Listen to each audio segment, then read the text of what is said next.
What's your mom like? She works at Umbrella. So where's your dad? He's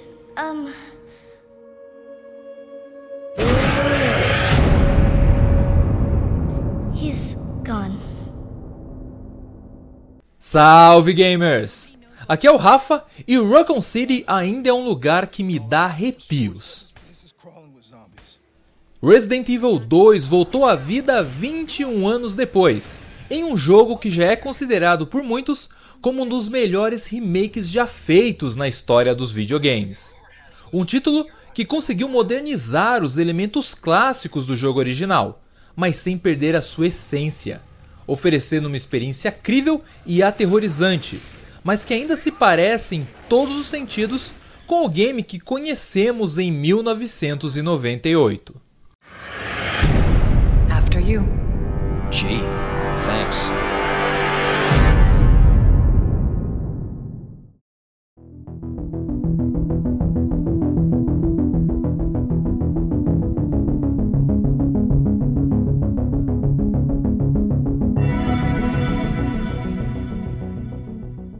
O remake de Resident Evil 2 pode não reinventar a roda, mas com certeza ele a lapidou até ela se tornar um círculo quase perfeito. E muito disso se deve ao modo como a Capcom decidiu modernizar um dos seus maiores clássicos. Segundo o produtor do jogo, Tsuyoshi Kanda, um dos objetivos da equipe de desenvolvimento foi dar mais realismo aos elementos que faziam parte da aventura de Leon S. Kennedy e Claire Redfield no primeiro PlayStation. Mas ao invés de simplesmente mudar elementos do jogo original, o game busca reformulá-los e dar mais substância a aspectos que eram essenciais à aventura na década de 90. Uma opção que trouxe muito mais do que apenas melhorias gráficas, afetando diversos aspectos do game, a começar por um dos seus cenários mais clássicos. A delegacia de Raccoon City é um dos locais mais icônicos de toda a série Resident Evil, mas embora o remake traga um cenário muito similar ao que conhecemos há mais de 20 anos, toda a sua estrutura e concepção foi reformulada para proporcionar uma experiência mais imersiva ao jogador. Quando o primeiro Resident Evil 2 foi desenvolvido, a intenção era apresentar um ambiente que fosse maior e mais interessante que a mansão do primeiro jogo da série. E assim, temos um local que surpreende com sua imponência e grandiosidade, mas que também parece meio suspeito se analisado com cuidado. Afinal, se você já jogou o game original, provavelmente deve ter se perguntado por que uma delegacia de uma cidadezinha americana seria tão grande quanto a Casa Branca, ou por que um prédio público teria uma arquitetura tão rebuscada e recheada de obras de arte, como estátuas e joias. O Resident Evil 2 de 1998 estava mais preocupado em oferecer uma ambientação interessante do que em encaixá-la dentro do seu próprio contexto, um detalhe que não desmerece o título, mas que é melhor contextualizado no seu remake, que estabelece a delegacia como um antigo museu. Uma explicação que parece simples, mas que faz parte de um objetivo mais complexo, de transformar aquele cenário em um local mais imersivo e condizente com a proposta do próprio jogo. No game antigo, o centro policial de Raccoon City não parecia um prédio que se tornou um dos últimos redutos de uma cidade invadida por mortos-vivos. Com exceção de alguns cômodos destruídos, a estrutura do local se mantinha intacta e poderia muito bem voltar à sua rotina normal após um bom dia de faxina. Mas no remake, encontramos um ambiente diferente, que realmente parece ter abrigado os sobreviventes de um apocalipse zumbi e ter sido palco de uma sangrenta luta pela vida. Vemos dormitórios improvisados, corredores bloqueados e a estrutura do local se encontra destruída em diversos pontos, com falta de energia em muitos de seus setores, além dos sinais de violência e morte espalhados por todo o local.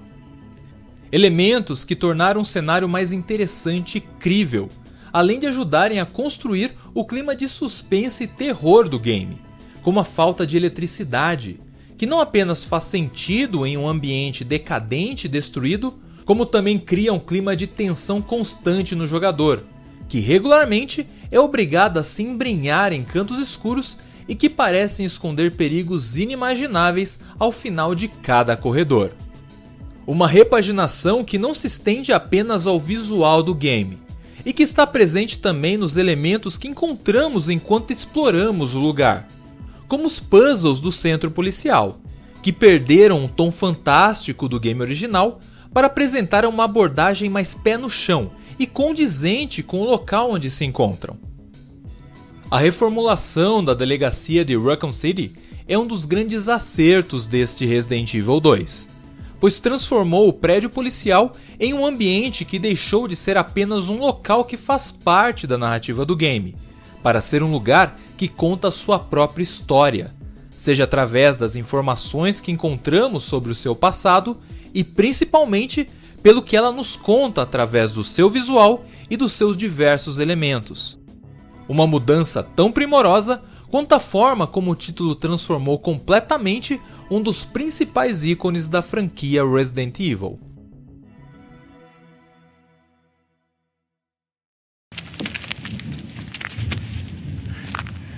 They're coming to get you, Barbara. Stop it! You're ignorant. They're coming for you, Barbara. A Noite dos Mortos-Vivos é o filme que trouxe os zumbis para a cultura pop, e o início do longa nos mostra por que George Romero é tão cultuado por levar os mortos-vivos ao panteão de monstros mais importantes do cinema. Afinal, o modo como o diretor apresenta e trata essas criaturas é essencial para a história do filme e pelo pavor que ela provoca no espectador. O primeiro morto-vivo surge logo nos momentos iniciais do filme, aparecendo ao longe, onde é facilmente confundido com um ser humano comum, apenas para surpreender a todos ao atacar a mocinha do longa. Naquele momento, tanto a protagonista quanto as pessoas que assistem ao filme não têm ideia do que é aquele ser, qual a sua origem, do que ele é capaz e principalmente se ele pode ser parado. Um status que é mantido por Romero ao longo de todo o filme, e é isso que ajuda a criar um sentimento de medo e tensão com relação a estes monstros durante todo o longa. Afinal, poucas coisas são mais assustadoras do que uma ameaça desconhecida e imprevisível.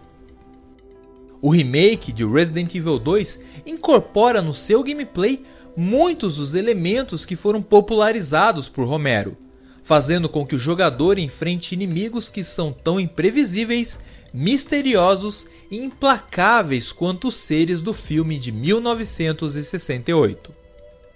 Os mortos-vivos do jogo não são os seres lentos e facilmente alvejados do game original, ou as criaturas patéticas capazes de cair com um golpe de karatê, como ocorria nos jogos anteriores. Eles se movem de forma inesperada, se deslocando lentamente na maior parte do tempo, mas rapidamente mudam a velocidade da sua movimentação quando nos aproximamos, sempre prontos para darem um bote rápido contra o jogador, quando pertos o suficiente para cravarem seus dentes nos heróis. Enfrentá-los nunca é uma tarefa fácil, pois apesar de termos meios para combatê-los, não existem métodos seguros para liquidá-los. Atirar na cabeça é a opção mais efetiva para derrotá-los, mas acertar um alvo pequeno e em movimento nunca é tão fácil, e mesmo assim é necessário uma boa quantidade de munição para derrubá-los, o que nem sempre quer dizer que eles estão fora de combate.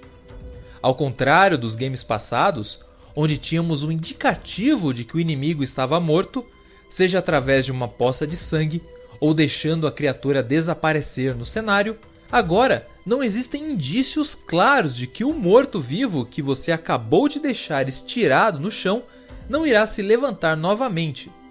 Isto quer dizer que, para o desespero do jogador, algumas vezes você precisa gastar uma boa quantidade de munição na criatura e ainda assim vê-la levantar-se e tentar agarrá-lo de novo. Uma escolha de design que faz toda a diferença, pois obriga o jogador a tomar uma escolha cruel, entre ir embora e correr o risco de encontrar o inimigo mais tarde naquele lugar, ou desperdiçar munição para ver se o morto continua morto, ou se ele ainda está pronto para se levantar e dar mais um pouco de trabalho. Um artifício que cria uma sensação de tensão e desespero, pois torna cada confronto com essas criaturas em uma luta pela vida e pela economia de munição, onde cada bala conta e um tiro errado pode custar caro. Um status que apenas evolui conforme nos aprofundamos na conspiração desencadeada pela Umbrella Corporation e nos monstros que ela criou. O game está sempre aumentando seu nível de perigo, e não demora muito para notarmos que as criaturas que encontramos são muito superiores aos heróis do jogo, fazendo com que a sensação de ameaça esteja sempre presente durante toda a campanha, obrigando o jogador a, na maioria das vezes, evitar o confronto e tentar fugir das garras das criaturas. Seja andando lentamente para não ser percebido por um Licker, tentando acertar um cão zumbi, ou sendo constantemente perseguido pelo implacável Mr. X, este remake consegue levar as criaturas que já conhecíamos há mais de 20 anos ao novo patamar de perigo, um fator que é fundamental para um jogo de terror e é um dos elementos que torna o remake de Resident Evil 2 em um dos melhores jogos de toda a série, abrigando possibilidades muito interessantes para o que poderemos encontrar no futuro desta franquia. Não esqueça de deixar o seu like e se inscrever no canal. Nos vemos no próximo vídeo e continuem jogando.